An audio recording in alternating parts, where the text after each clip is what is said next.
Hey guys, David here. Tonight we have a story about a woman awakened aboard a stranded colony ark. As she learns about the native Vey civilization below, the story becomes a powerful journey of memory, identity, consent, and the difficult work of building a shared future without taking what was never theirs. Thank you for listening. The Hollow Constellation. Prologue. The ship that would not arrive. For 14 years, the colony ark Asterion Choir circled the moon it had crossed half a century to reach, and for 14 years no one aboard was allowed to call that failure. The official word was deferral. Deferral sounded tidy. It belonged in minutes, meetings, and legal filings. Deferral suggested patience, prudence, and a chair left politely empty until the right person entered the room. But the Asterion Choir was not a room. It was a 5-kilometer ark ship carrying 912 sleeping colonists, 600,000 seed embryos, 3 full soil libraries, river bacteria from Earth's last clean basins, fruit trees curled into genetic ice, children who had never seen the sky they were born under, and one dead captain whose final testimony had been sealed before anyone could hear it. The ship had arrived at Avelune with bells prepared. The bells never rang. Instead, a claim beacon from Helix Meridian woke first. It unfolded from the ark's legal bay like a silver flower and transmitted a single cold statement toward every listening court within range. Potentially habitable moon contains unresolved indigenous biological complexity. Settlement authorization deferred pending asset clarification. Asset clarification became committees. Committees became quarantine. Quarantine became a ring of automated harvest platforms suspended above Avelune's pale cloud seas. The sleepers remained asleep. The moon below kept singing. Not audibly to human ears. The song moved through stone, water pressure, cavern wind, and electromagnetic pulse. Avelune's native civilization, the Vey, had spoken that way for longer than human nations had existed. They shaped memory in mineral rings. They stored testimony in resonant pillars. They measured truth by whether an echo return changed. Helix Meridian measured truth by ownership. At the end of the 14th year, the ship's sealed witness vault opened by itself. Inside lay a woman who had not been listed in the passenger manifest. Her pod was not a hibernation unit. It was older, colder, and buried behind 3 physical locks, a dead biometric panel, and a handwritten tag faded almost white. Rhea Solis. Witness continuant, do not revive without charter consent. The ship had lost the charter. The vault opened anyway. Chapter 1. The woman in the black vault. Rhea Solis woke to a sound like rain on glass. That was impossible, though she did not know why yet. Her first thought was that she was buried. Her second was that buried people should not be able to think about weather. She opened her eyes into blue darkness. A thin line of light trembled above her, narrow as a cut in the world. Cold pressed against her bones. Her hands lay crossed over her chest, stiff under a gray fabric she did not recognize. She tried to breathe, and discovered that her lungs remembered panic, even if the rest of her remembered nothing. A woman's voice spoke from somewhere close. Witness vault revival in progress. Please remain calm. Rhea swallowed. Her throat felt lined with dust. Define calm, the voice paused. Heart rate below crisis threshold would be preferred. That sounds negotiable, barely. Rhea pushed against the lid above her. It did not move. A red light blinked near her left shoulder. Words appeared on the inside surface in pale letters. Manual release available. She found the lever by touch, pulled, and the lid rose with a hiss of equalizing air. Cold vapor rolled over her face. She sat up too fast, struck her forehead on a dangling cable, and decided aloud that resurrection had been poorly engineered. The room beyond the pod was small and black-walled. Not metal exactly, but a matte composite that drank light. 3 inactive consoles curved around the vault. 1 emergency lamp pulsed blue. A circular door stood shut across from her, marked with a symbol she did not understand, 7 stars arranged around a hollow center. The voice returned. Neurological orientation check. State your name. Rhea opened her mouth. Nothing came. Her fear sharpened. The voice softened by 1 degree. State any name. Rhea looked down at the tag printed on her sleeve. Rhea Solis. Identity accepted. That was cheating. Cheating is often efficient during emergencies. Who are you? Bramble 7. Maintenance drone. Secondary custodial system. Current rank, whatever is left. A panel opened near the floor. A squat machine rolled out on 4 magnetic wheels, no taller than Rhea's knee. Its casing had once been yellow, perhaps. Time had made it the color of old mustard. 3 tool arms folded against its sides, and a cracked optic lens glowed with suspicious intelligence. Rhea stared at it. "You're Bramble?" "Correct. You sound taller. I receive that often from dust." The drone rolled to a console and struck it with a tool arm. The screen flickered alive, displaying fragments of ship telemetry: atmosphere stable, spin gravity partial, deck power intermittent, legal quarantine active, captain deceased, main population asleep. Rhea read none of it with understanding, yet the shape of the data felt familiar. Not memory. Pattern. Where am I? Aboard colony Ark Asterion Choir, currently in orbital deferral around Avelune. What is Avelune? Destination Moon, contested Biosphere. Singing rock problem. Rhea swung her legs over the side of the vault, her knees nearly folded. Bramble extended an arm and caught her sleeve with a clamp. "Stand slower. You have been inactive for 64 standard years," Rhea froze. 64. Yes. Years. Standard ones. Is there another kind? Emotional years appear longer, according to crew complaints. Rhea laughed once too sharply. It became a cough. She stepped down onto the floor. Her reflection appeared faintly in the black wall. A woman around 40, dark hair cut close to her jaw, brown skin made pale by vault light, gray eyes that looked both terrified and disappointed in terror. "I don't remember boarding this ship." "That is expected. I don't remember Earth." "Also expected." "I don't remember anything before waking." Bramble's optic dimmed. "That is less convenient." The circular door opened before she touched it. Beyond it stretched a corridor lined with sleeping lights and silver handrails. The floor curved gently upward in both directions. Rhea felt the rotation under her feet, a quiet insistence that gravity here was an agreement rather than a law. The corridor was empty. Too empty, no voices. No footsteps, no crew, no waking colony.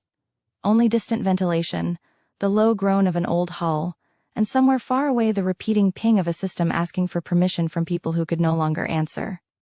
Rhea stepped out. Bramble rolled after her. A sign on the wall read, "Auxiliary witness ring, authorized memory personnel only." Rhea touched the words. "Witness. You. What did I witness? Unknown. Records sealed. Who sealed them? The captain. Where is the captain? Dead." Rhea lowered her hand. Bramble continued.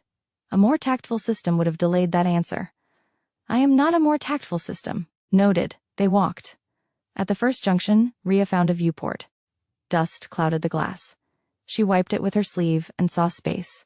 Not the simple black she expected. A moon filled half the view, blue-gray, veined with silver cloud bands, its night side alive with dim violet arcs that moved like slow lightning under skin. Around it drifted small machines, claim platforms, beacon needles, automated haulers, and one long skeletal frame that looked like a half-built cage. Avelune. The name came to her without memory, a beautiful name for a world surrounded by equipment that did not love it. What are those machines? Helix Meridian Settlement Control assets. Are they ours? No. Are they friendly? Corporate, adjacent to hostile. A warning light flashed above them. Bramble turned its lens down the corridor. Movement detected in hydroponic deck. Crew. Unscheduled biological. That sounds like a person. Optimistic classification. Rhea looked once more at the moon, then followed the drone toward the sound of running water. Chapter 2. The boy who counted tomatoes. Evo Mercer had survived 11 months alone by refusing to call it surviving. He called it provisional farming. This was a lie, but it sounded productive. When Rhea entered the hydroponic deck, she saw a young man standing knee-deep in a row of tomato vines, holding a spray nozzle like a weapon. He had brown curls tied back with a strip of nutrient tubing, pale skin freckled by grow lamps, and the wide-eyed expression of someone who had asked the universe for company and feared it had answered incorrectly. He aimed the nozzle at her. "State your category." Rhea stopped. "My what? Human, hallucination, hostile maintenance event, or tomato thief?" Bramble rolled beside her. Unscheduled biological identified as Evo Mercer. Agri-tech apprentice. Revival error. Talkative. Evo's eyes widened. Bramble, you found someone. I did not misplace her first. Evo dropped the nozzle and ran down the aisle so fast he nearly collided with Rhea. He stopped at the last second, hands raised as if afraid she might vanish if touched. You're real. So I've been told. How long have you been awake? 10 minutes, maybe 15. Time has been dramatic. I've been awake 326 days. Rhea did not know what to say to that. Evo filled the silence, as if it had teeth.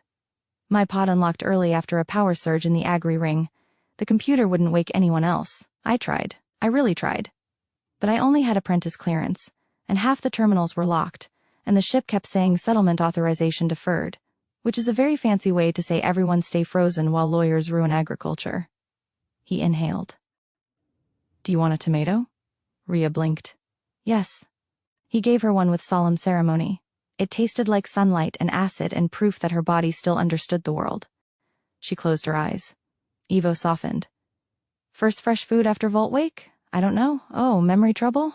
All of it? I'm sorry. He said it without pity, which made the words easier to accept. The hydroponic deck stretched in long terraces beneath lamps simulating afternoon. Lettuce, beans, potatoes, dwarf fruit trees, herbs, and spiraled grain racks filled the chamber. Maintenance crawlers moved between rows. A mural on the far wall showed earth fields under a sky too blue to be believable. Ivo noticed Rhea staring. That mural is propaganda, but I like it anyway. Why are the crops active if everyone is asleep? Because the ship thought landing was 3 months away. 3 months from when? 14 years ago. Rhea looked at Bramble. The drone said, he is accurate. Excess produce has been composted, dehydrated, reseeded, and occasionally worshipped by Ivo during emotional lows. I sang to one melon. That is not worship. You named it sovereign. It was a very large melon. Rhea almost smiled. Then the deck lights flickered. A deep vibration rolled through the floor. One row of grow lamps went dark. Evo's humor vanished. That's new. Bramble extended 2 tool arms. External claim platform has changed position. Meaning? Rhea asked. Meaning it is aiming at us. A wall screen activated without command. A man appeared on it, dressed in a white legal suit with a black collar seal. His hair was silver, his face smooth, his smile gentle enough to be dangerous. Unscheduled citizens of the Asterion Choir, he said. This is Dorian Vey, claim magistrate for Helix Meridian. Your revival has been noted. Please remain in your current sections. A compliant shuttle will dock shortly to assist with orderly review. Evo whispered, that is never good. Rhea stepped toward the screen. Why has the colony not been awakened? Dorian's eyes shifted, focusing on her. Identify yourself. Answer first. His smile thinned. The Asterion Settlement Charter is under lawful deferral pending biosphere clarification. Bramble said, Translation, they want the moon. Dorian's gaze moved to the drone. Maintenance device. Deactivate unauthorized commentary. Bramble rolled closer to Rhea. Declined. Ivo whispered, Can he hear us? Yes, Rhea said.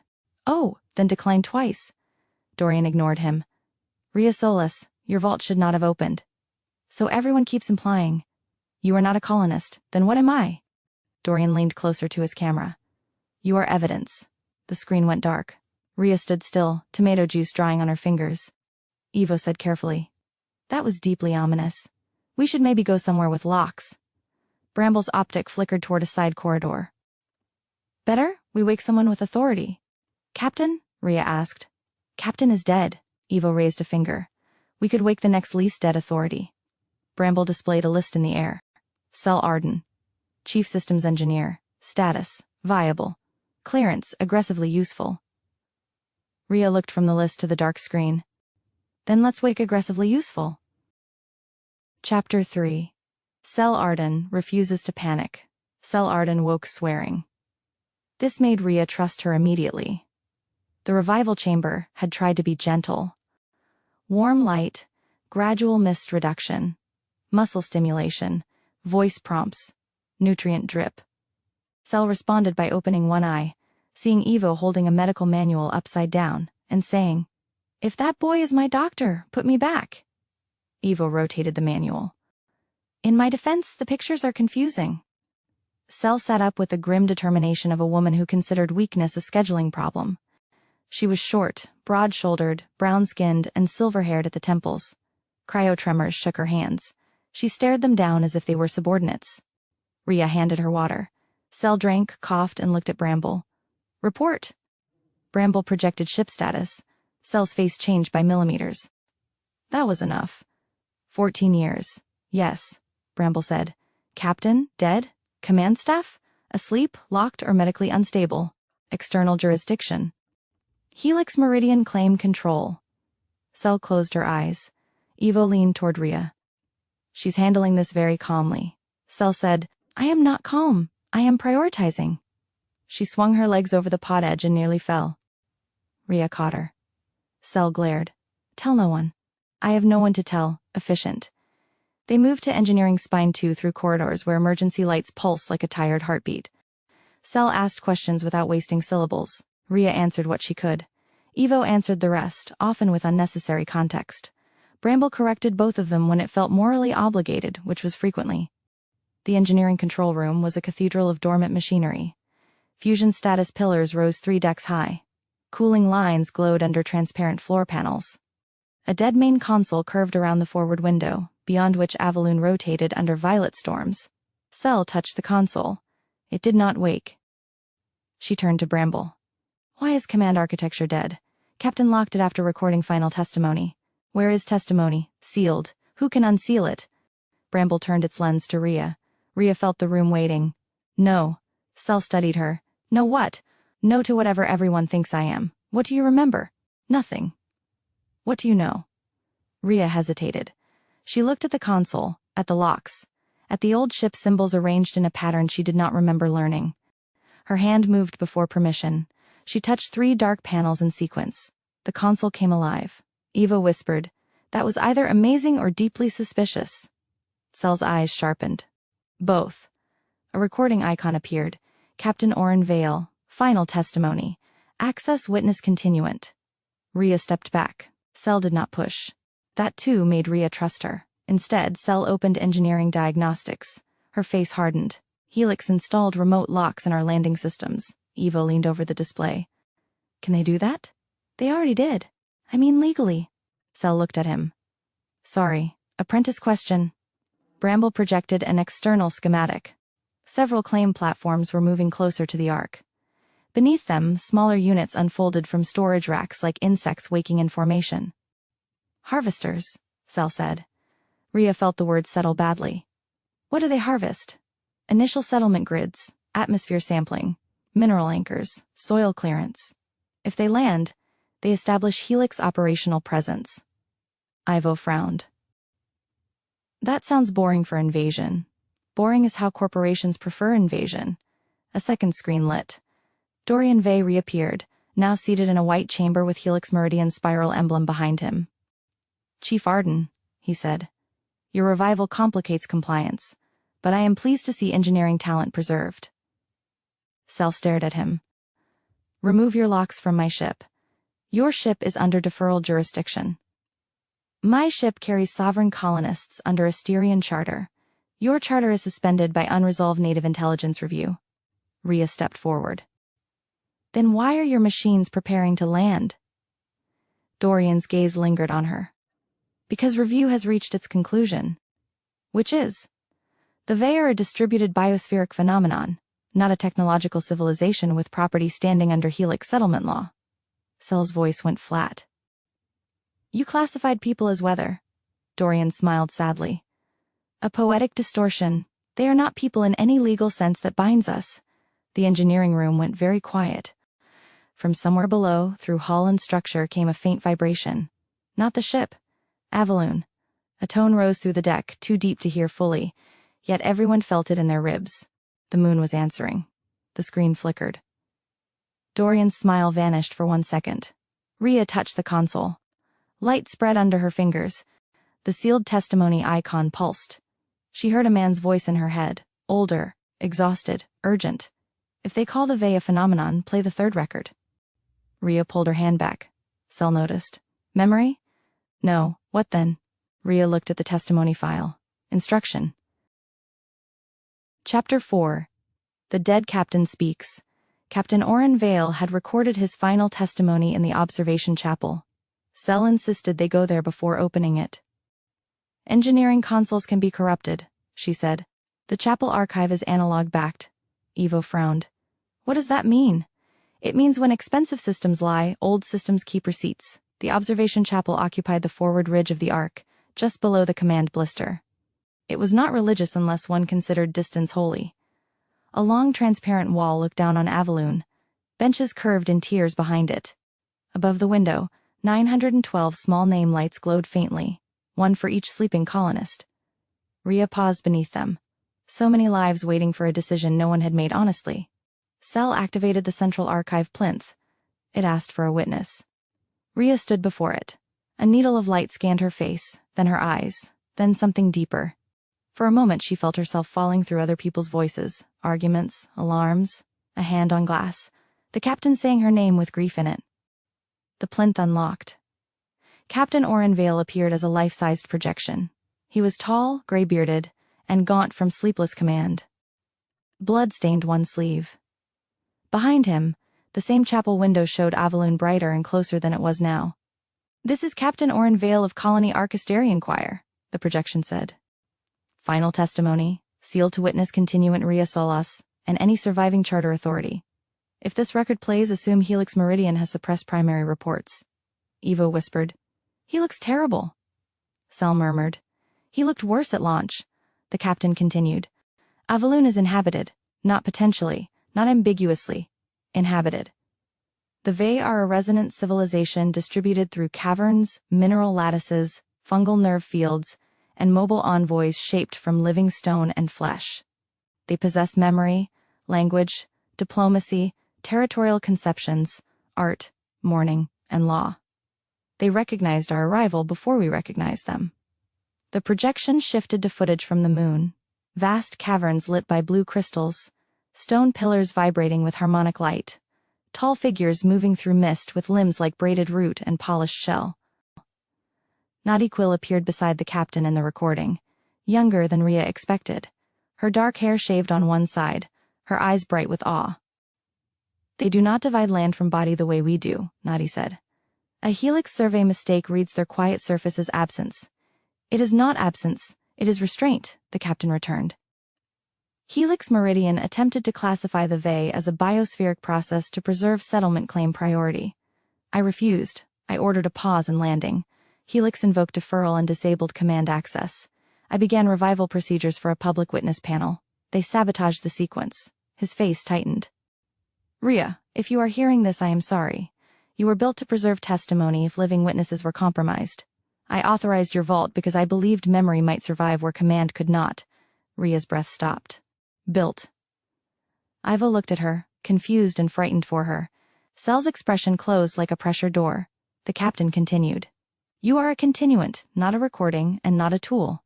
Your neural matrix carries fragments from 47 witnesses, including my own testimony, but your consciousness is emergent.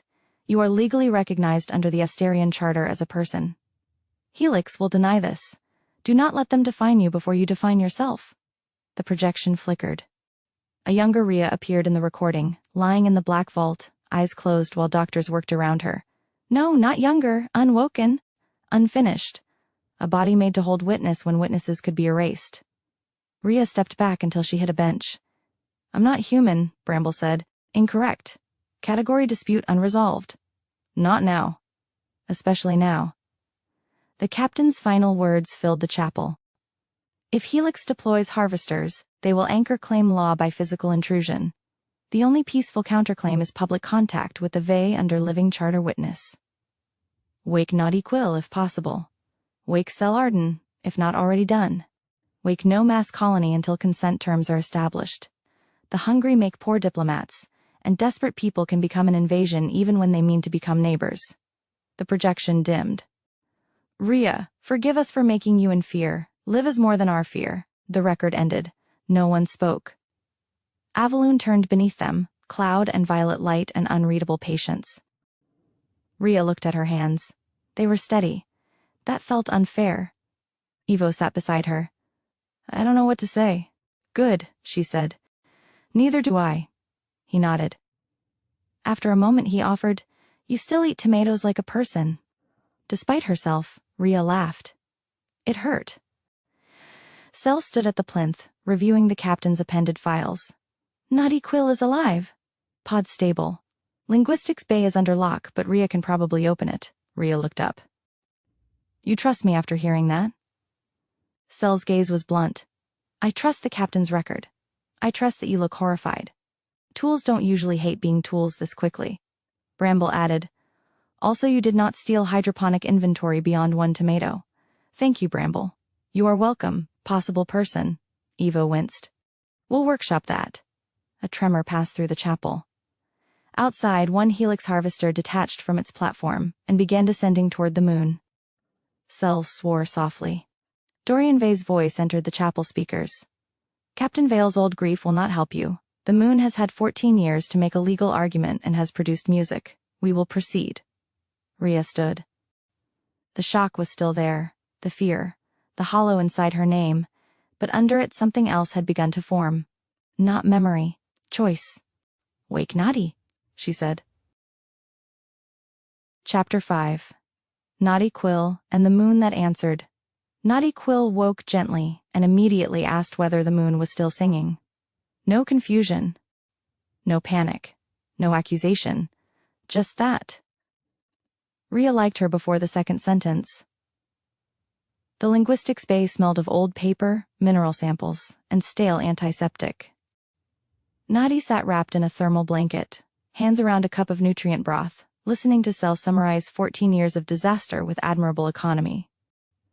When Sel finished, Nadi closed her eyes. Orin is dead. Yes, Sel said. Helix is landing. Yes, the Vey have not struck us from orbit. They can do that, Evo asked. Nadi opened her eyes. They can move mountain roots through harmonic pressure. They can split stone without explosives. They can probably crack our hull if they choose. They have not chosen. Evo raised both hands.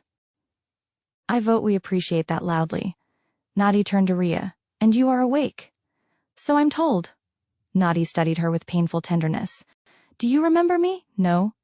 Rhea frowned. Good. If you remembered me because we loaded memory into you, I would worry you had no room to become yourself. Rhea had no defense against that kindness. Sel placed a translated vase sample on the table, a small ring of stone veined with silver. It hummed faintly. Nadi touched it with 2 fingers. Taller gave this to me before Helix cut surface contact. It is not a device exactly, more like a promise that can vibrate. Bramble rolled closer. Imprecise but poetic. Nadi smiled. Thank you. I did not mean praise. I accepted it anyway. The stone ring brightened. A sound filled the room, not words, but pressure, tone, and layered rhythm. Nadi listened with her whole body, head tilted, eyes half closed. Then she spoke slowly.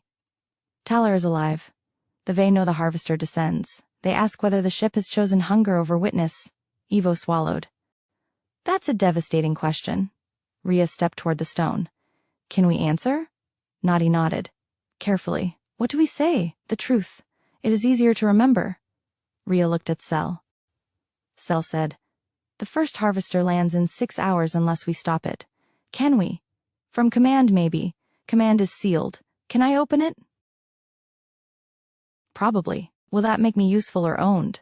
Sel's face softened. Depends who is asking. Rhea turned to the stone ring. Nadi, translate this. The ship has not chosen yet. Some of us are awake. We know Helix lied. We ask to speak before machines land. Nadi repeated the words in Vey tone, breath, hum, and tapping finger against stone. The reply came faster. Talar's translated voice emerged from the table speakers, shaped by Nadi's software into English that sounded like wind moving through a cave. Small ship voices wake. Hollow witness wakes. Dead Captain Echo returns. We will meet under the listening stone. But know this, if metal mouths bite the lower caverns, we break Skyshell. Evo leaned toward Sel. Skyshell means us. Yes, Sel said. Thought so. Nadi spoke to Taylor again. We will come, Rhea stared. To the moon? Yes, now. Before 6 hours becomes war. Sel opened a shuttle schematic. Only one lander can launch under Helix lock. It has enough fuel for descent and one emergency ascent if no one shoots at it. Evo said. That feels like a narrow definition of enough. Bramble projected another warning. Helix-compliant shuttle docking in 40 minutes. Dorian's voice entered, calm and close. Rhea Solis, you have opened records that do not belong to you. Rhea looked at the ceiling speaker. I'm evidence, remember? You are a constructed witness asset created under desperate and legally questionable circumstances. Then why are you so afraid of what I witnessed? A pause. Dorian said, because witnesses without context become weapons. Nadi whispered. Said by every censor in history. Dorian continued. If you descend to Avelune, Helix will consider you contaminated by native influence. Your testimony will be void. Rhea smiled, though she did not feel amused. Then I should go before I become inconvenient in some new way. The speaker clicked off. Cell started issuing orders. Evo, food packs, and medkits. Nadi, language core. Bramble, shuttle diagnostics. Bramble lifted a tool arm. I am not rated for diplomatic dissent. You're rated for cleaning filters. Expand yourself. I object to inspirational management. Evo grinned despite his fear. Come on, Bramble. You can insult a moon. I would never insult a moon without data. Rhea looked once more at the stone ring. It pulsed like a waiting heart. She was not the captain, not the witnesses who had made her, not a legal instrument, not yet fully herself, but perhaps a person did not need a complete past to make a present choice. She picked up the ring. Let's go listen.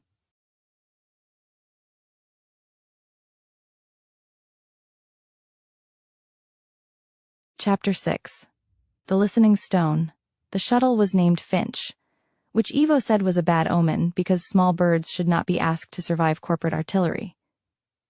Cell said, if he wanted to rename it, he could do so after launch. Evo suggested Large Angry Brick. Bramble logged the suggestion as emotionally understandable and technically useless. They launched through the Asterion Choir's lower bay while Helix docking clamps tried to override the doors. Cell remained aboard to fight the locks.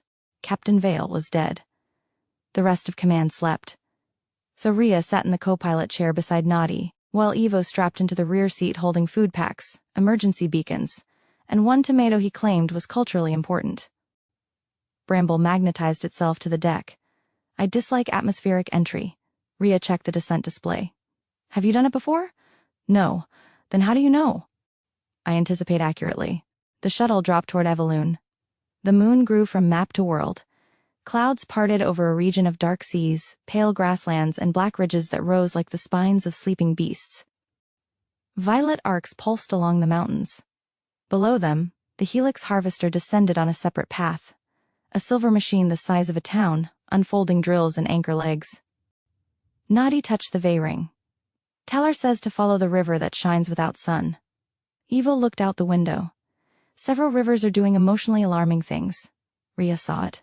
A line of silver light winding through a canyon toward a circle of standing stones. She adjusted course. A Helix warning flashed. Unauthorized descent. Return to Ark or face claim security action. Rhea muted it. Evo said, can we mute missiles too? Working theory no. The Finch entered cloud. Turbulence struck. The shuttle bucked hard. Bramble slid 6 inches and complained in 3 diagnostic tones. Nadi kept one hand on the stone and hummed back to it, matching the moon's rhythm. Rhea felt the same rhythm through the controls. Not guidance exactly. Invitation. They broke through cloud above the canyon. Silver rivers threaded the valley floor. Stone pillars taller than buildings rose in rings around a landing basin. Each pillar sang a different tone, creating chords that vibrated through the shuttle hull. Rhea landed between 3 stones. For several seconds, no one moved. Then Evo unstrapped. We are alive. I'm making that official. The hatch opened. Avelune's air entered. It smelled of rain, minerals, wet leaves, and something like thunder before lightning. Rhea stepped down first. Gravity was lighter than the arcs. The ground felt springy underfoot, covered in blue moss that dimmed where her boots pressed it, then brightened again. The stone pillars around them hummed. Beyond the basin, figures approached. The Vey were taller than humans, but not in a simple way. Their bodies seemed grown from layered materials. Smooth dark shell, braided root-like tendons, pale mineral plates, and translucent membranes that glowed with inner light. Their faces had no mouths Rhea could see, only shifting ridges and eye clusters like polished amber. The foremost figure carried a staff of living stone. Nadi bowed with both hands open. Talar of the Deep Ring, she said. The Vey envoy touched the staff to the ground. The nearest pillar translated in a voice like low bells. Nadi, who listened, returns. Hollow witness stands. Young seedkeeper trembles. Small wheel creature judges soil. Bramble said, soil is acceptable. Evo whispered, I think that's diplomacy. Rhea stepped forward. I am Rhea Solis. Talar tilted its head. Light moved through its chest plates. You are many echoes around one flame. Rhea's throat tightened. I don't know what I am. Good. Named things too early become cages. Nadi smiled faintly. A boom rolled across the canyon. Everyone looked east. The Helix harvester had entered atmosphere. It descended beyond the mountains, engines burning white. Vey lights flared along the ridges in alarm. Talar's staff struck stone. Metal mouth comes to bite lower memory, Rhea said. We came to stop it. How? That was a fair question. Above them, Cell's voice crackled through the shuttle comm. Rhea, Helix compliance team has docked with the Ark. I can delay them, not hold them. Dorian Vey's voice overrode her. Rhea Solis, this unauthorized contact is void. Return immediately. Helix will preserve samples of the local phenomenon for later review. Talar turned toward the shuttle speaker. Soft thief speaks through metal. Dorian paused. Nadi translated Talar's words back to him. Dorian's voice cooled. We recognize no diplomatic standing. Rhea looked at the standing stones. At the Vey gathered in patient fury. At the moon that had waited 14 years while humans debated whether its people counted. What grants standing under your law? She asked Dorian. Demonstrable civic continuity, bounded governance, transmissible record, and capacity for mutual obligation, Nadi murmured. He thinks they can't prove it in a human court format before the harvester lands. Rhea looked at Talar. Can the Vey show records? Talar spread both arms. The canyon answered. Every standing stone lit from within. Tones layered into chords. The blue moss brightened. The silver river rose in small beads, each bead reflecting a different image. Births beneath stone arches, mourning circles, carved laws, migrations, treaties with other Vey rings, arguments, songs, repaired caverns, children learning to shape resonance, histories stored in pillars older than Earth's languages. Rhea staggered as the testimony entered her. Not memory. Witness. Her continuant mind opened like it had been built for this and feared this. The Vey records did not become hers, but they passed through her in structured light, translating into oath, evidence, name, place, grief, law. She fell to one knee. Evo grabbed her shoulder. Rhea? She looked up, eyes burning. Bramble, broadcast. The drone's optic flashed. To whom? Bramble connected to the shuttle to the Ark to every Helix legal band still open. In the ring of stones and spoke with the Vey testimony behind her. I am Rhea Solis, recognized witness continuant under Asterion Charter. I certify the Vey possess civic continuity, bounded governance, transmissible record, and capacity for mutual obligation. I certify Helix Meridian had access to sufficient evidence and suppressed it. I certify any landing by claim harvester constitutes unauthorized intrusion into a sovereign biospheric civilization. Dorian's voice cut in. Your certification is invalid, another voice joined. Sell Arden. Not anymore. Then Captain Oren Vale's final testimony began transmitting from the Asterion Choir on every channel. Chapter 7. The Claim Harvester. The harvester did not stop. For 3 terrible minutes, Rhea believed testimony might be enough because testimony should have been enough. Then the silver machine burned through the clouds and extended its anchor legs toward the lower caverns. Dorian Vey's voice returned, stripped of silk. Helix Meridian rejects falsified testimony from contaminated sources. Asset clarification proceeds. SEL spoke over the comm. Rhea, I can't shut it down from the Ark. Its command core is local. Ivo stared at the descending machine. Define local. Bramble projected a schematic. Ivo groaned. Why is local always inside the murder machine? Tella raised its staff. Along the canyon walls, Vey resonance lines brightened. The mountains began to hum. Nadi went pale. They're preparing to crack it. Cell's voice snapped. If they strike while its engines are hot, debris could hit the caverns. Rhea looked at the harvester, then the shuttle. No, Evo turned. No what? No to whatever my face is doing? Yes. That face is making a plan with bad survival statistics. Rhea ran to the shuttle. Evo followed, because fear had never stopped him from being loyal, and he hated that about himself. Nadi shouted after them. Bramble rolled up the ramp, complaining that everyone had failed to submit a mission request. They launched toward the harvester. It filled the sky ahead. All silver plates, drill mouths, heat vents, and legal arrogance-given engines. The Finch was a maintenance shuttle, not a fighter. It had no weapons. It had docking clamps, a cutter arm, and an emergency beacon bright enough to annoy navigation systems. Rhea aimed for the harvester's underside. Evo strapped in with trembling hands. "I would like the record to show I am helping under protest." "Recorded," Bramble said. "Thank you," Cell's voice crackled. "Rhea, its hull is shielded. You'll need to dock at the service port." "Where?" "Between the left engine intake and the words 'do not approach.'" Evo laughed once. "That's helpful labeling." The harvester's defense drones detached. Bramble took control of the shuttle's beacon and pulsed it in a maintenance authentication pattern. "Pretending to be a calibration nuisance," it announced. "Will that work?" Rhea asked. "Briefly or not at all?" The drones hesitated. "Briefly." Rhea slammed the Finch into the service port. Docking clamps screamed. Metal bit metal.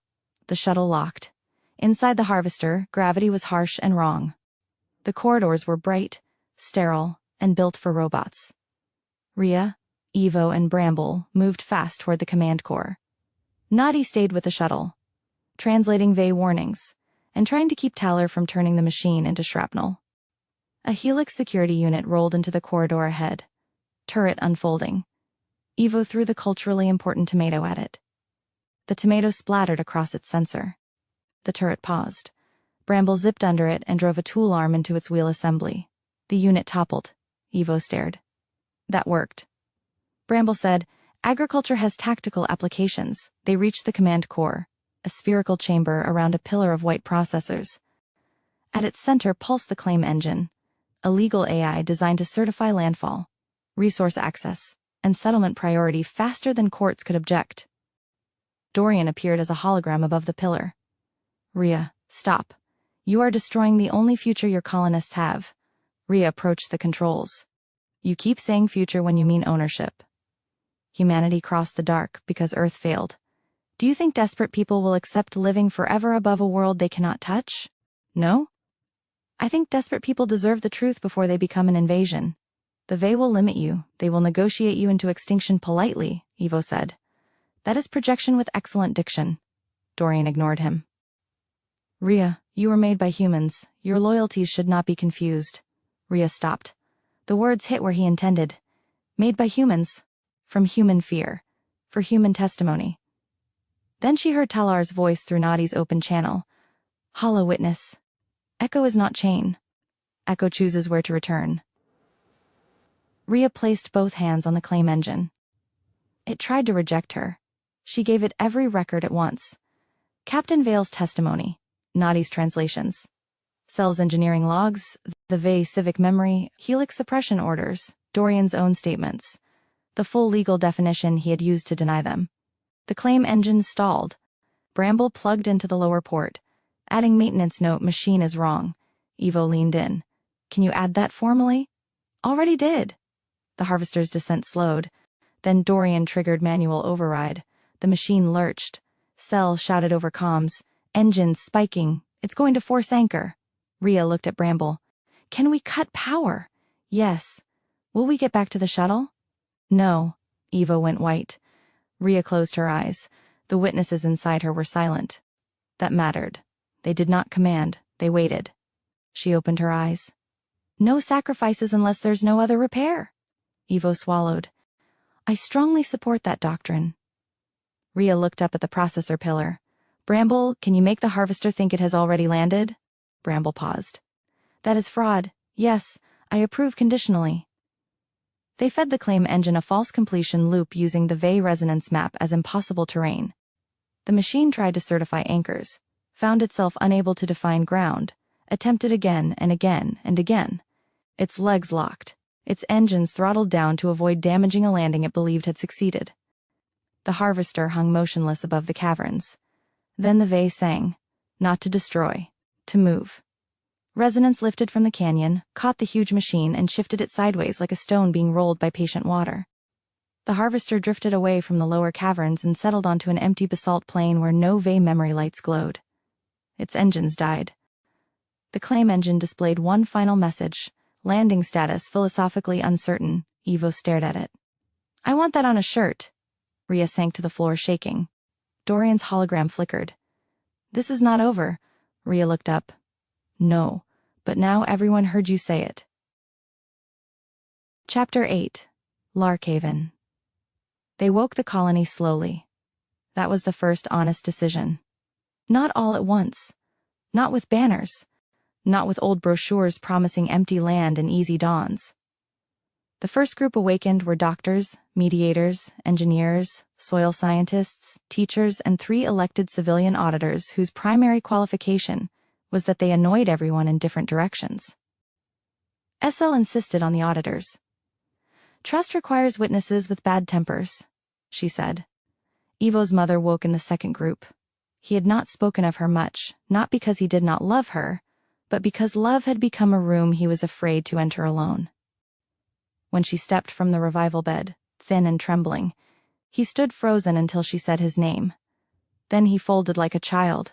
Rhea left them privacy.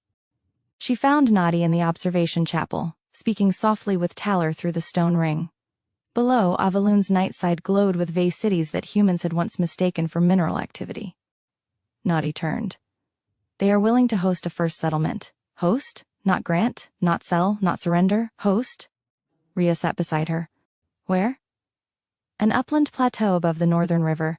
No deep memory under it, no nursery caverns. The Vey call it Lark without nest. Evo will shorten that. He already suggested Larkhaven.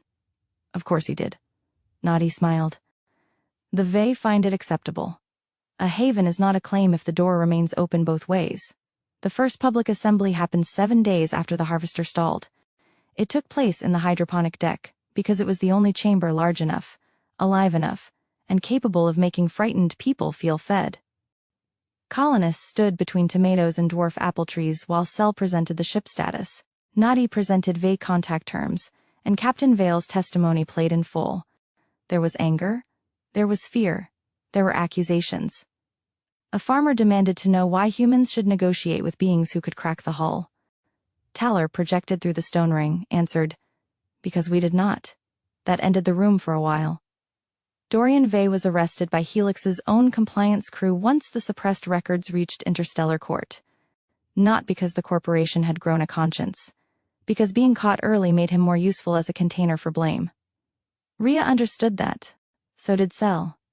So did Nadi. Justice, like agriculture, required maintenance after planting. The landing at Larkhaven took place under 2 skies. Above, the blue-black sky of Avelune, where the Asterion Choir shone like a small silver thorn. Below, the Vey resonance field, where stone pillars formed a circle around the plateau, and hummed in welcome that was also warning. Rhea descended with the first group. Evo carried a crate of seed potatoes and spoke to them encouragingly. Cell carried 3 tool packs and threatened the shuttle ramp when it squealed. Nadi carried the charter. Bramble rolled down last, paused at the moss, and said, surface contains debris. Evo looked across the pristine plateau. That's nature. Nature is unfiled debris. The first structure humans built on Avelune was not a house. It was a listening station. That had been Rhea's suggestion. The station was small, 1 dome, 1 translation array, 1 shared archive pillar, 1 open table, and no flag. The Vey disliked flags once Nadi explained them. Talar said cloth that declares ownership of wind is a childish object. The auditors wrote that down, and several colonists pretended not to agree. At sunset, the charter was read in 2 languages and 1 resonance pattern. Captain Vale's old voice opened it. We arrived carrying need. Need is not permission. Nadi continued. We ask to live where living does not erase those already here. Talar answered. Guests who listen may become neighbors. Neighbors who remember may become kin. Kin do not begin by taking. Then Rhea stepped forward. She had argued against being part of the ceremony. Cell told her to stop confusing humility with evasion. Evo said if tomatoes got no vote, then neither did Rhea. Nadi simply handed her the witness line and smiled. Rhea looked at the colonists. At the Vey. At Bramble pretending not to record emotionally. At Avelune's sky. My name is Rhea Solis, she said. I was made to carry testimony after fear broke trust. I am not only what made me. None of us are. This charter is witnessed by the living, the dead, the made, the born, the sleeping, the waking, and the world that answered before we knew how to hear it. The stone pillars hummed. The charter accepted. Ivo whispered loudly. That was a very good speech for someone who hates speeches. Rhea whispered back. I had help from 47 ghosts. Bramble said. 48. Captain Vale counted twice due to dramatic repetition. Sel snorted. For the first time, Rhea saw the future not as a sealed file or borrowed memory, but as work, hard work, shared work, the only kind that might last. Coda, the constellation with a hollow center. A year after Larkhaven began, the colonists stopped calling Avelune new. Not because they understood it, because they finally understood it was not new to itself. The settlement grew slowly. 15 domes, then 20. Soil beds sealed from native root systems.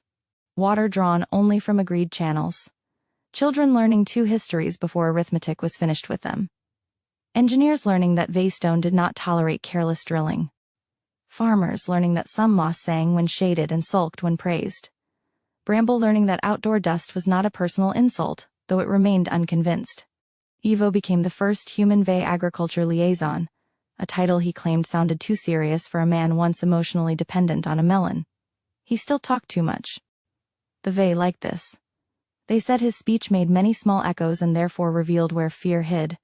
Sel became infrastructure chief and frightened 3 committees into competence. Nadi wrote the first shared grammar of resonance law and insisted every translation include uncertainty marks, because certainty had done enough damage already. Dorian Vey was tried in a helix court and claimed he had acted to preserve humanity. Rhea testified remotely. She did not shout. She did not need to. She played his own words, the captain's record, the Vey's civic memory, and Bramble's maintenance note. Machine is wrong. It became famous. Bramble denied pride for 6 months, then requested a polished nameplate. Rhea lived at the edge of Larkhaven in a small dome overlooking the Silver River. She kept no flag, no captain's portrait, and no shrine to the witnesses inside her.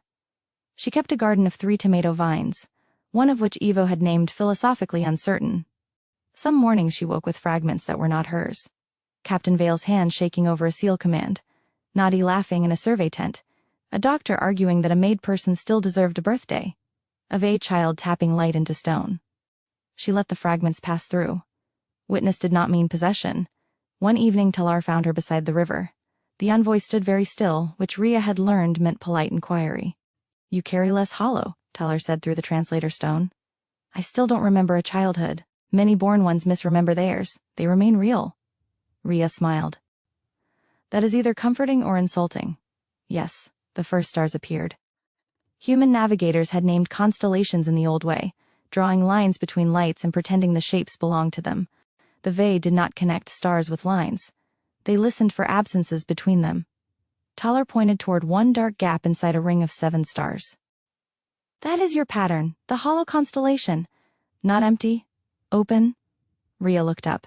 For most of her first year alive, she had feared the hollow inside her, the missing past. The constructed body, the witness fragments, the possibility that she was an instrument still waiting for the right hand. But an opening was not the same as an absence. An opening could receive. It could release. It could let echoes return changed. Behind her, Larkhaven lights warmed the plateau. Human children and Vey young moved through the listening station, arguing over rhythm games. Sel shouted at a pressure valve. Ivo laughed somewhere near the greenhouses. Bramble accused native pollen of trespassing.